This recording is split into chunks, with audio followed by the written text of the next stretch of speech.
Many are predicting that the worst is yet to come, which is unfortunate, said one person here. Until now, they've enjoyed the reputation of being the nation's icebox. Watched a burglar in his home this morning by webcam. As a journalist of over 25 years, stories are what make my world turn. Reporting live from the Dallas newsroom tonight, Jeff Crilley, Fox 4 News. But in 2008, I took the jump from my familiar life and started a PR firm from my home. We're talking about anyone with a camcorder like the one I'm using becomes a television network. We started slowly growing the company, and we now have over 100 clients, and we've branched into the world of live digital broadcasting. I now own 8 different TV studios and have a huge team, and the stories that I now get to share are sometimes the most important of my life. Life has a funny way of coming around full circle.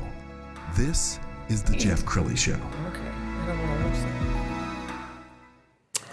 Welcome to my show. If anything good has come from the pandemic, it's caused people to wake up and truly be aware of where they are in their life. And to talk about that, a good friend, Janet Ellis, author, speaker, welcome to the show. Thank you. I'm excited to be here. Very excited. Yeah. Well, you wrote an amazing book called Wake Up, Break the Generational Cycle, and Be Yourself. Mm-hmm. And we're going to put the book cover up so they can see it.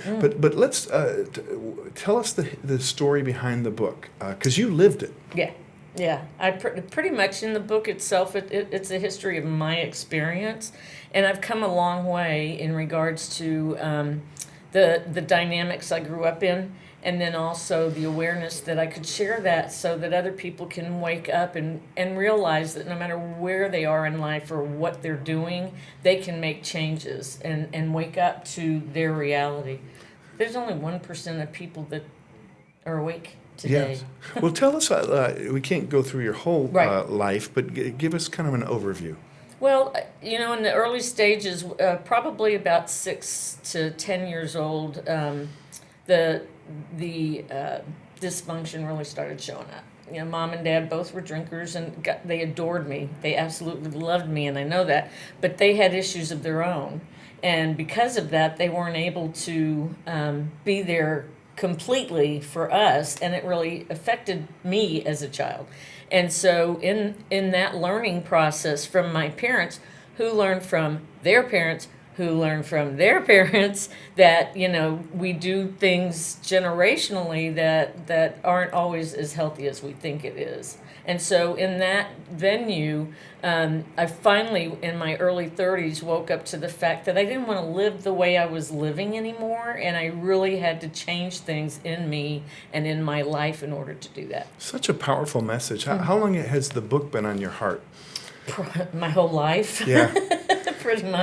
Pretty much my whole life. And what caused you to write it? Was there a mentor or somebody in your life who said you need to do this? Yeah, I've had a couple of people ask me or say, why don't you write a book? And I'm going like, I couldn't, I don't know anything about writing a book. And then I was on Facebook one day and saw this preview of this individual. Her name is Angela Loria, and she is the incubated author, and I ended up connecting with her and wrote the book within 6 months and got it published, and it went nationwide September of last year. Congratulations. Thank you. I know you're a much sought after speaker and you do workshops. Is the topic the same? Yes.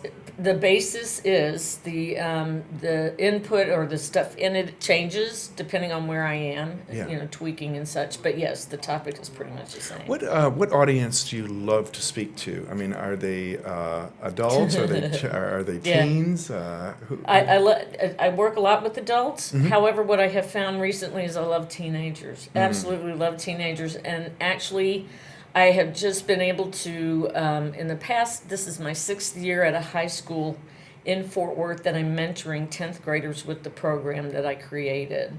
And so I have 10th graders that are finding their mission and their purpose in life.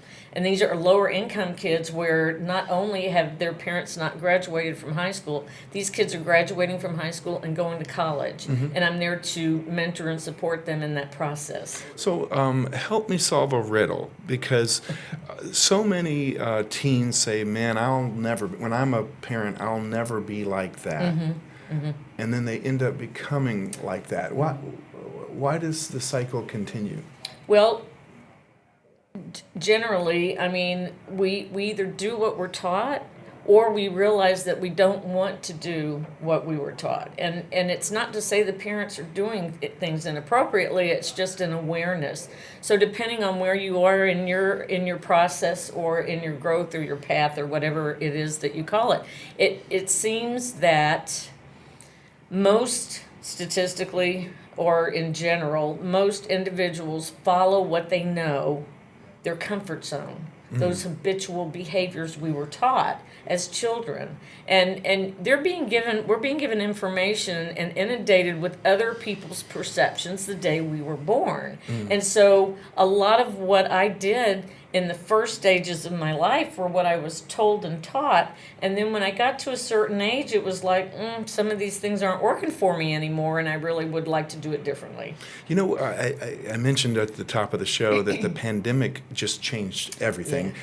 Whatever routine you were in was broken. And now suddenly you're back at home. I heard a young lady being interviewed on the radio the other day saying, I was so busy, I wasn't really connecting with my kids, and this got me to have family dinners again, and that's something that I'm going to continue even after the lockdown is over. I mean, are you hopeful that people did some soul searching during the last couple months? Yeah, so hopeful. I mean, I know it's been very stressful for many people and everything that's going on, those losing their jobs, those that have been ill and such, and at the same time, it's been an absolute blessing to be able to sit there and there's going to be stuff that comes up. I mean, if you're sitting at home alone and I'm used to running around and doing and going and being, and not taking the time for that soul searching, you're definitely going to have some feelings and issues come up, and this is a great opportunity to be able to take a look at those and really work with them if you're willing. Wow. Janet, you're a great guest. We're going to have you back. We're going to put your website up. It's janets-planets.com, and you can reach out to her to get the book or book her for your next workshop. Janet, thank you so much for being on the show. I'm honored. Thanks. You bet. That's it for now. We'll see you next time.